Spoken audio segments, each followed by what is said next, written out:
Bueno, vamos a comenzar en el nombre del Padre, del Hijo y del Espíritu Santo. Amén. Dios te salve María, llena de gracia, el Señor está contigo. Bendita eres entre todas las mujeres y bendito es el fruto de tu vientre, Jesús. Santa María, Madre de Dios, ruega por nosotros los pecadores, ahora y en la hora de nuestra muerte. Amén. María, Madre de gracia, Madre de misericordia. En la vida y en la muerte, ampáranos, Señor. Señora. En el nombre del Padre, del Hijo y del Espíritu Santo. Continuamos con la explicación de este texto y llegamos ya al punto 2.3, en donde dice María ocupa un puesto de relieve en el culto cristiano. Y aquí lo que nos dice el autor, el profesor de Fiores, es que desde comienzos del siglo XVI se empeñan los autores por fomentar el culto de la Virgen María. Guarini propone infundir e inflamar en nuestro pecho la antigua devoción. A mediados del siglo XVI retorna con mayor ahínco la preocupación por despertar a quienes duermen y estimularlos para que vivan la devoción, la honra y el amor a la Virgen Madre de Dios. Y también florece el interés por los santos, tomando a la Virgen Santísima como ejemplo de todos los santos. Dice Campanella que acerca de la Inmaculada Concepción es necesario que en este tiempo se ha reconocido y cantado el maravilloso modo de redención en la Madre de Cristo por parte de todas las órdenes religiosas, incluso por las naciones, tal como ella lo cantó. He aquí que todas las naciones me llamarán bienaventurada. Y así llegamos a este autor, con Tenson, que son los autores que nos propone aquí el profesor de Fiores, y acerca del culto a la Virgen encontrábamos este Mariale, publicado en Palermo.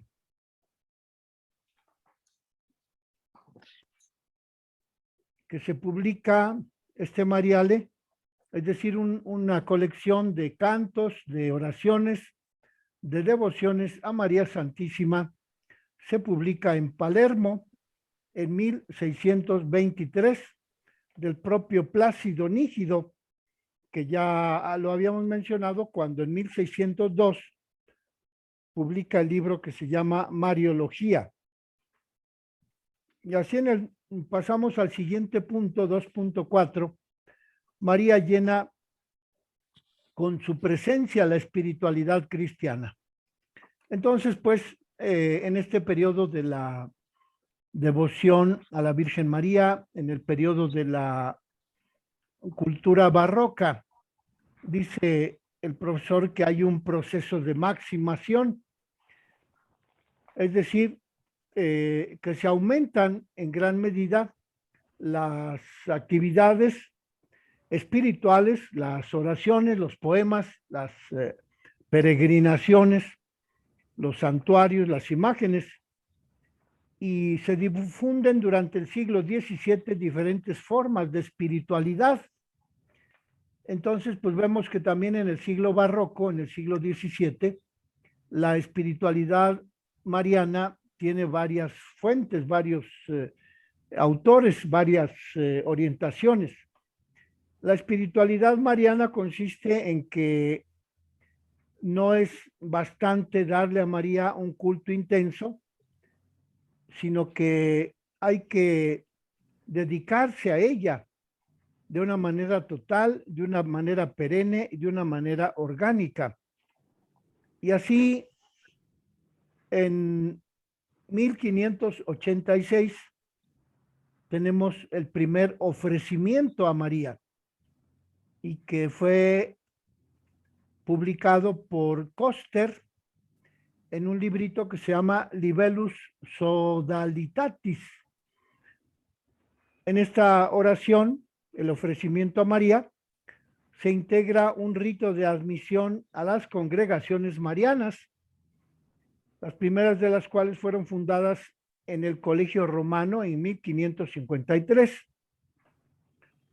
Este ofrecimiento a María, que en latín se dice oblatio, consiste en que el congregante mariano se consagra por toda la vida a la Virgen Santísima y se consagra de una manera como elección, es decir, el congregante o el devoto de la Virgen elige consagrarse a la Virgen María. Se trata de una elección en donde el congregante o el fiel devoto elige a la Virgen Santísima como Madre y Señora de una devoción, donación solemne e irrevocable. Se trata pues de un verdadero contrato que convierte a quien lo suscribe, a quien suscribe ese contrato, lo convierte en un hijo adoptivo de la Virgen Santísima.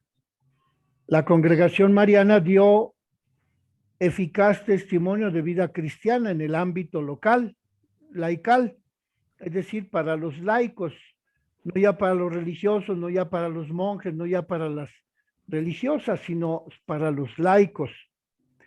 Y también esos congregantes que se dedicaban, que se consagraban, se donaban a la Virgen, también lo hacían con un afán de dar catecismo y practicar la caridad entre los miembros de la comunidad cristiana en la que vivía. El otro aspecto que se desarrolla en este siglo del barroco acerca de la espiritualidad mariana no solamente es la devoción, la dedicación, la consagración de sí mismo a la Virgen, sino también la esclavitud mariana. ¿En qué consiste la esclavitud mariana?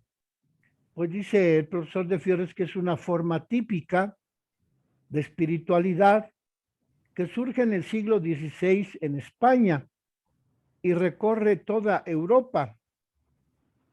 La primera congregación de esclavitud mariana se crea en Alcalá, en España, en 1595, por iniciativa de una religiosa concepcionista, Sor Inés de San Pablo. Las reglas que deben seguir los congregantes o los que se dedican a María como esclavos consisten en que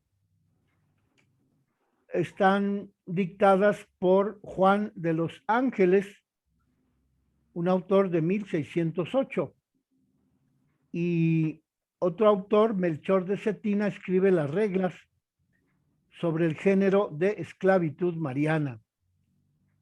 Ese libro de Juan de Melchor de Cetina se publica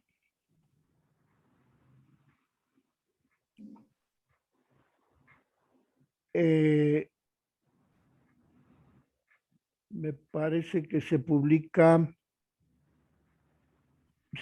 en la Ciudad del Vaticano hasta el año 2003, porque lo recoge Stefano Cecchín en un libro que se llama Esortazione alla devozione della Virgen María, Madre de Dios. Exhortación a la devoción de la Virgen Madre de Dios en los orígenes de la esclavitud mariana. Ese libro se publica en el 2003, pero desde luego es una obra escrita en el siglo XVII por este autor de nombre Melchor de Cetina, en donde se habla de las normas para vivir esa esclavitud mariana. Entonces, la espiritualidad relacionada con la esclavitud mariana la promueven otros autores en España, un autor de apellido Alvarado, un autor de apellido Rojas, otro autor de apellido Los Ríos. En su más famosa edición se publicó un libro con el título El esclavo de María, en 1626.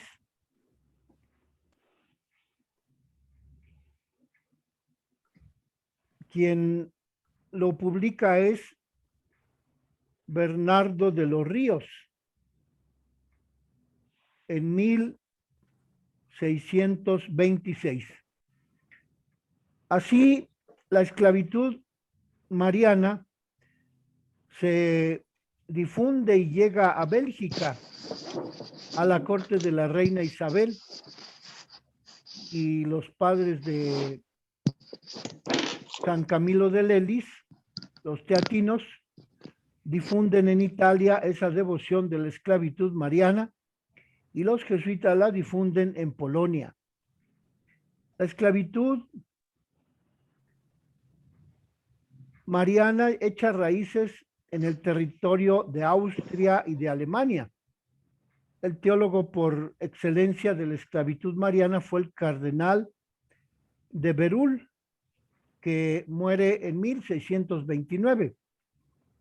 Este cardenal Berulle asocia con el voto de servidumbre a Cristo, asocia la esclavitud mariana y el servicio a Cristo.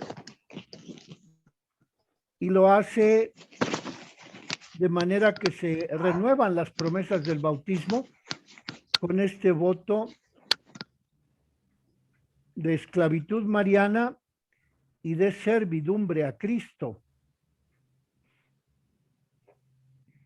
En esta trayectoria de el ofrecimiento a María, en donde también el devoto fiel de la Virgen se consagra a Cristo con esta elección del voto de servidumbre de Cristo, encontramos al otro autor, Luis María Griñón de Montfort, quien es el más importante autor de la esclavitud mariana.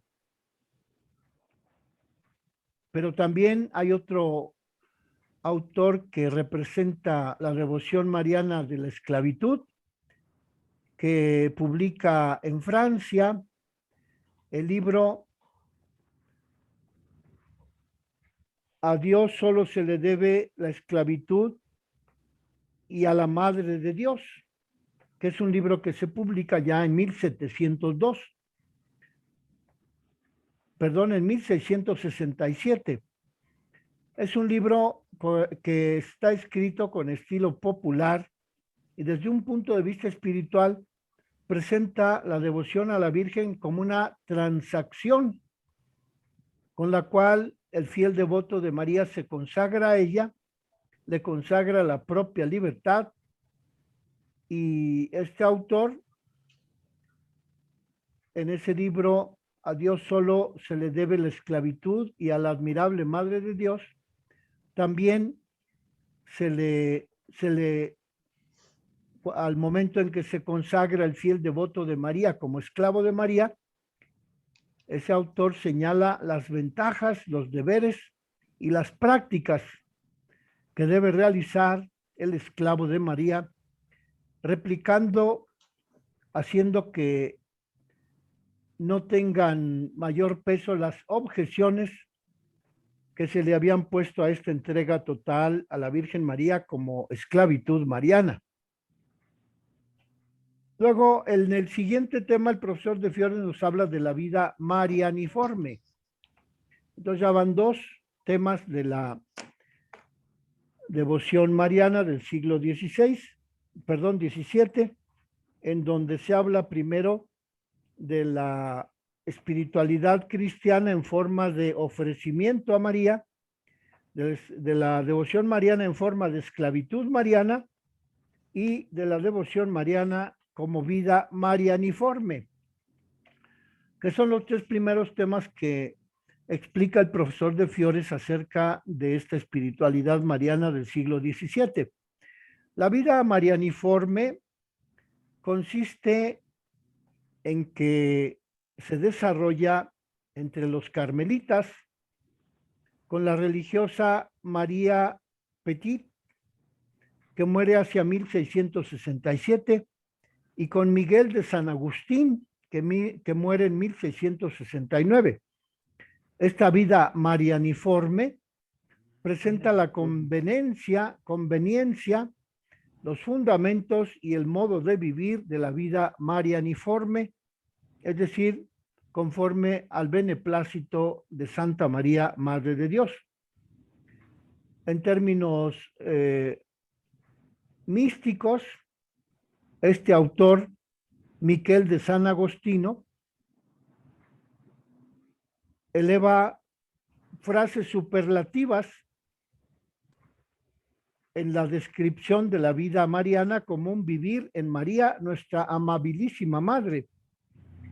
De modo que se establece un flujo y reflujo suave de amor del alma del fiel creyente hacia el alma de la Virgen Santísima y del alma de la Virgen hacia Dios.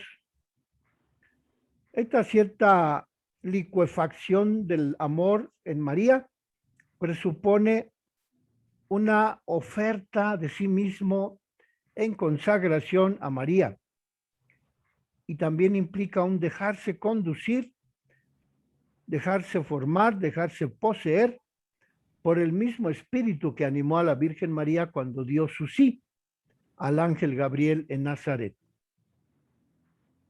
De modo pues que esta vida marianiforme la propone este autor, Miquel de San Agostino, en 1669. Y según esta forma de espiritualidad, a causa del lenguaje místico, no tuvo una gran difusión, pero sigue siendo ejemplo de devoción perseverante hacia María Santísima. La vida marianiforme. Después tenemos el siguiente tema que nos ofrece el profesor de Fiores, que es la influencia de la cultura barroca sobre la figura de la Virgen María. De qué manera la cultura barroca es la clave para comprender la devoción a María que se dio en esos siglos XVII y XVIII en Europa Central. Esta cultura barroca, por un lado, hace que se amplíe el horizonte de la presencia de María en el universo de la cultura barroca. Y la Virgen Santísima dentro de la cultura barroca se convierte en un elemento constitutivo de la cultura barroca. Es decir, que hay una influencia tanto de la Virgen hacia la cultura como de la cultura hacia la Virgen. Hemos visto de qué manera la cultura barroca expande, hace más grandes las cualidades del arte, los colores, las formas, como que hace que se disparen todas las características del arte y las proyecta hacia el infinito.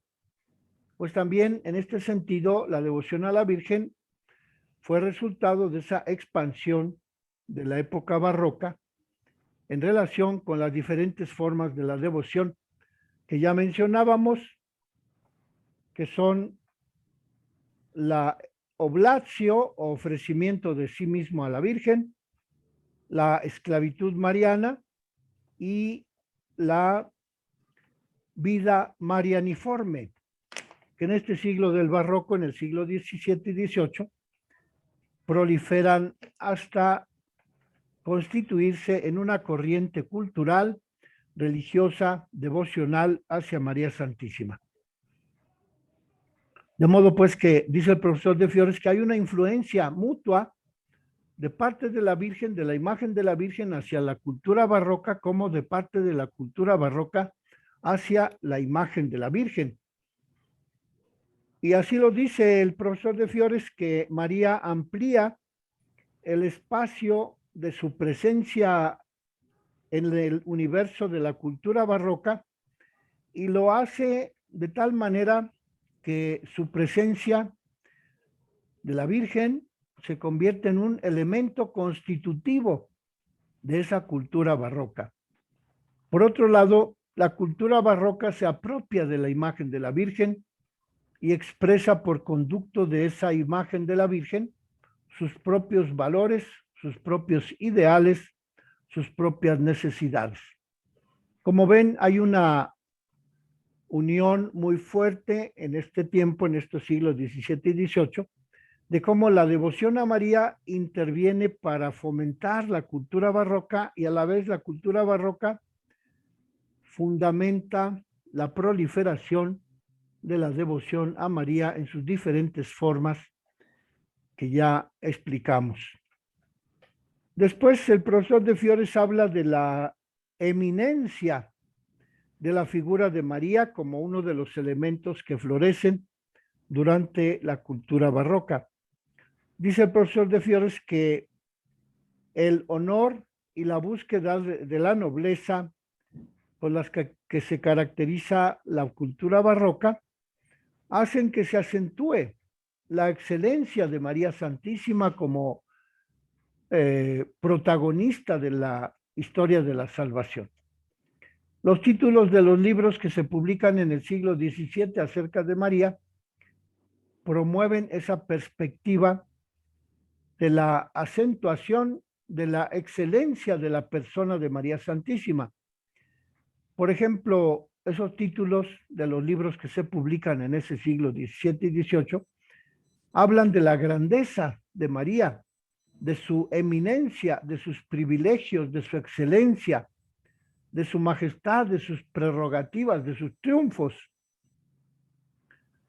Si algunos autores insisten en su dignidad, otros insisten en la nobleza, pero a todos ellos les corresponde la grandeza, la magnificencia, el honor de venerar a María Santísima durante la cultura barroca. Y por ello se publica también el libro de las grandezas de María, en donde se contempla la Madre de Dios en toda su exaltación como persona humana y situada en un orden especialísimo. Así lo dice el autor de este libro, que se refiere a las grandezas de María.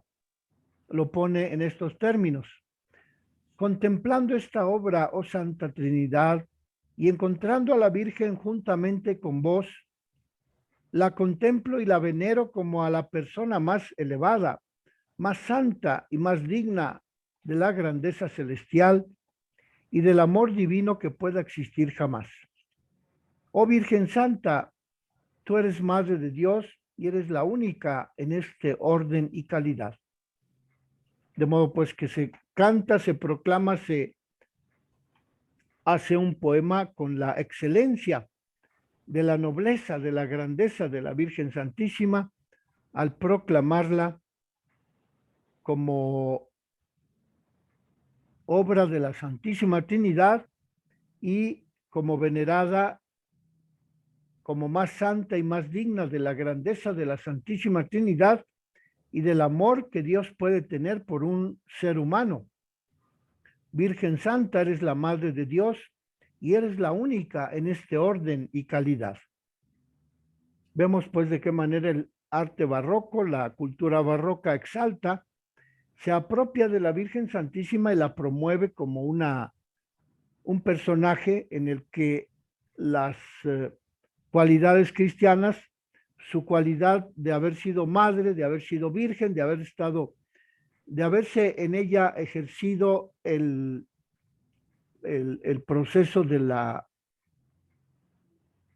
en el que Dios toma cuerpo en su vientre purísimo, la hipóstasis, en donde ella es la única persona que ha vivido esa experiencia, pues aquí en la cultura barroca exalta a la Virgen María porque ella es la única que ha logrado de parte de Dios esa gracia de llevar en su vientre a la segunda persona, la Santísima Trinidad, y de ofrecernos a Jesucristo Redentor encarnado en su vientre como resultado de la decisión divina de que Cristo debía realizar la encarnación, ese proceso divino por el cual Dios, el Padre Omnipotente, envía a su Hijo para que se encarne en María Santísima, y ahí se realiza la hipóstasis de la persona divina con la naturaleza humana y la naturaleza divina de Cristo. Así pues, en el siglo XVII se va abriendo camino la idea de la superioridad de la maternidad divina sobre cualquier otra característica de María, incluida la gracia santificante. Es decir, ¿qué cosa es la gracia santificante? Pues es la gracia que Dios nos da a todos los creyentes a través de los sacramentos. Es decir, que la gracia que nos hace santos la recibimos todos a través de los sacramentos. También la Virgen Santísima, a través del Espíritu Santo que recibió desde el día en que la visitó el ángel en Nazaret, que le dijo, salve quejaritomene, es decir, alégrate llena de gracia. Desde ese momento la Virgen Santísima recibió la plenitud de gracia y cuando ella acepta ser madre de Dios, se completa la decisión divina de que ella engendre en su vientre al propio Hijo de Dios, Jesucristo, nuestro Salvador. Y por ello, en los siglos de la cultura barroca se le atribuye a la Virgen Santísima como mayor gloria, como mayor resplandor, como mayor virtud, el hecho de que es madre de Dios y que sobre esa virtud, sobre ese regalo, sobre esa cualidad, ella tiene otras gracias, recibe otros beneficios, otros regalos de parte de Dios, pero que permanece como el más importante de todos los regalos que recibe la Virgen, permanece el más importante, que es la maternidad divina. Y así lo hacen saber estos autores del siglo XVII, porque los que escriben, dice el profesor de Fiores en Salamanca, en España, afirman que la gracia que recibió la Virgen es la suprema dignidad, mientras que el autor Suárez termina por afirmar que la maternidad divina, por cuanto exige la gracia y los privilegios de Dios, la maternidad divina supera la dignificación que Dios le concedió a María de ser hija de Dios. Es decir, para María es más importante haber sido madre de Dios que el hecho de haber sido creada como hija de Dios. Así lo dice este autor Suárez, de modo que se da cuenta, se ofrece, se le da importancia a aquellos aspectos de la Virgen Santísima que tienen que ver con su realidad histórica, pero también su realidad como Madre de Dios, atribuyéndole que a partir de la maternidad, todos los demás privilegios que recibió la Virgen Santísima son secundarios. Esta suprema dignidad que recibió la Virgen por haber sido Madre de Dios marca el carácter único de María Santísima y también marca el vínculo que establece María con el Padre Omnipotente, porque la pone en pie de igualdad, porque si el Padre generó a su Hijo Jesucristo antes de todos los siglos, la Virgen María lo genera para la historia. Entonces, por eso dice aquí este autor que María Santísima está puesta en pie de igualdad con el Padre Omnipotente, porque el Padre genera a Cristo, pero también la Virgen Santísima lo engendra, lo lleva en su vientre y lo da a luz. Se trata, pues, de una igualdad entre la Virgen Santísima y el Padre Omnipotente, no una igualdad en la naturaleza, porque Dios tiene una naturaleza divina, el Padre, y María tiene naturaleza humana. Tampoco en la generación, porque Dios genera a Jesucristo en su generación divina antes de todos los siglos. En cambio, la Virgen lo genera en el tiempo, en la historia. Pero dice el autor que la identidad, el pie de igualdad entre el Padre Omnipotente y la Virgen Santísima, se refiere sobre todo al término del objetivo de la generación, porque la generación eterna de Cristo antes de todos los siglos por el Padre Omnipotente y la generación en el tiempo, cuando llegó la plenitud de los tiempos, dice San Pablo en la carta a los Gálatas, se lleva a cabo en la misma persona que es el Hijo de Dios. Por ello, el pie de igualdad que se establece entre el Padre y la Virgen Santísima se refiere a la finalidad de la generación de Jesucristo en el vientre purísimo de la Virgen Santísima.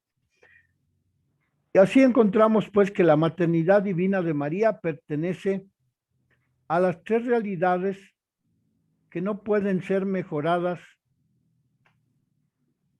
en virtud del plan del poder divino.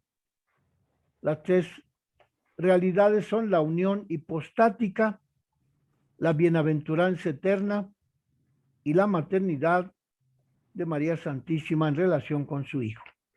Esas tres realidades son las que garantizan la dignidad más alta, más elevada de María Santísima en relación con cualquier otro ser humano, porque María recibió el exceso de gracias de parte de Dios y con ello recibió una dignidad más alta, más elevada, más unida a Dios que la que se encuentra en cualquier otra situación de cualquier otro creyente que sea hijo de Dios, de esta tierra, de este mundo, de esta historia.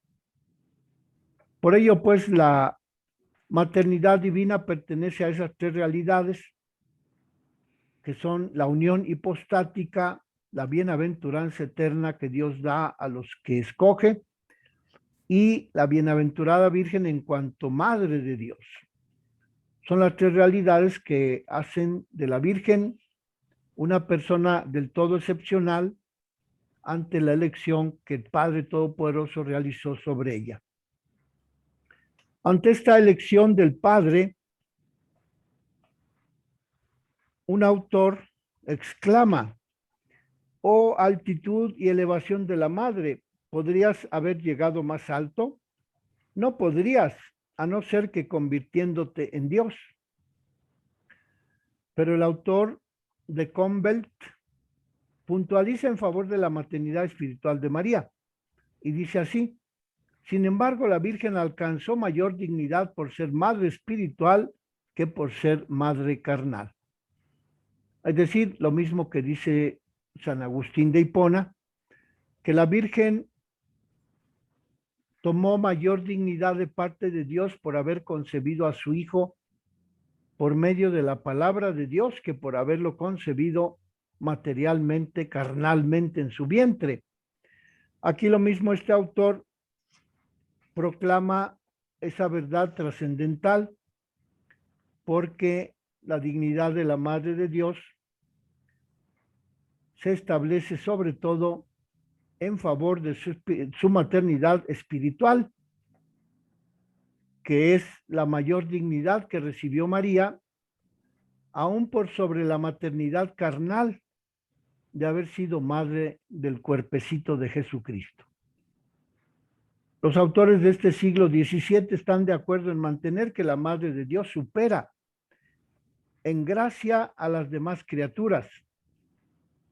El principio de que en María están contenidas todas las gracias que Dios pudo haberle regalado a la humanidad, también se encuentra en el siglo barroco, por ejemplo, en la afirmación de Pachuquelli, en donde dice que María es compendio y microcosmos de ambas iglesias, de la iglesia militante y de la iglesia triunfante.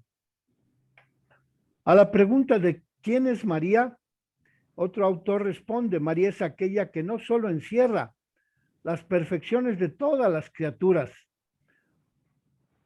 terrestres y celestiales, sino que además sobresale. La Virgen Santísima sobresale por sobre todas las criaturas.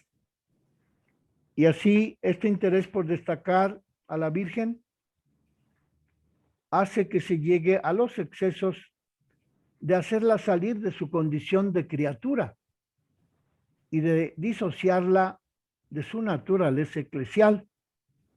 En estos excesos de sacarla de la condición de criatura y de su naturaleza como miembro de la Iglesia, incurre Berull cuando empieza a hablar de María como de un orden aparte, o San Roberto Belarmino, quien dice que María está ubicada en una posición intermedia entre Cristo y la Iglesia.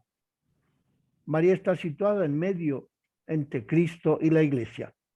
Vemos pues de qué manera el barroco exagera tanto que llega a sacar a María del orden de la Iglesia y la pone entre Dios y la humanidad, que ya son las exageraciones de la época barroca. Vamos a dejarle allí, nos vemos el próximo mañana, Dios mediante, en el nombre del Padre, del Hijo y del Espíritu Santo. Amén. Amén. Gracias, Fray. Gloria al Padre y al Hijo y al Espíritu Santo, como